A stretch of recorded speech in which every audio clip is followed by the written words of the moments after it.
మహాశివరాత్రి బ్రహ్మోత్సవాల నేపథ్యంలో శ్రీశైలం వెళ్లే భక్తులకు ఎలాంటి ఇబ్బందులు తలెత్తకుండా అధికార యంత్రాంగం అప్రమత్తమైంది. మార్కాపురం జాయింట్ కలెక్టర్ శ్రీనివాసులు బుధవారం దోర్నాలలో వివిధ శాఖల అధికారులతో సమీక్ష సమావేశం నిర్వహించి కీలక సూచనలు చేశారు. మహాశివరాత్రి సందర్భంగా ఏపీ, తెలంగాణ, కర్ణాటకతో పాటు వివిధ రాష్ట్రాల నుండి లక్షలాది మంది భక్తులు దోర్నాల మీదుగా శ్రీశైలం వెళ్తుండటంతో వారికి అవసరమైన ముందస్తు చర్యలు చేపట్టాలని జాయింట్ కలెక్టర్ శ్రీనివాసులు అధికారులను ఆదేశించారు. ట్రాఫిక్ నియంత్రణపై ప్రత్యేక దృష్టి పెట్టాలని, ఘాట్ రోడ్డులో వాహన రాకపోకలను సమర్థంగా నియంత్రించేలా పోలీస్ శాఖ చర్యలు తీసుకోవాలని సూచించారు. భక్తులకు తాగునీరు, పారిశుద్ధ్యం, వైద్య సదుపాయాలు అందుబాటులో ఉండేలా ఏర్పాట్లు చేయాలని సంబంధిత శాఖలకు ఆదేశాలు జారీ చేశారు.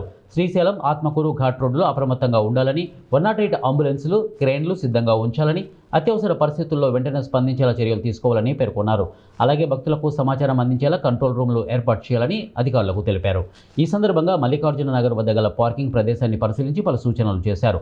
ఆయనతో పాటు Markapuram DSP Nagaraju, incharge sub collector Sivaramareddy, Yerragondapalem CI Ajay Kumar, Dornala MRO Ashok Reddy, SI Venkataramanaiah తదితరులు ఈ కార్యక్రమంలో పాల్గొన్నారు.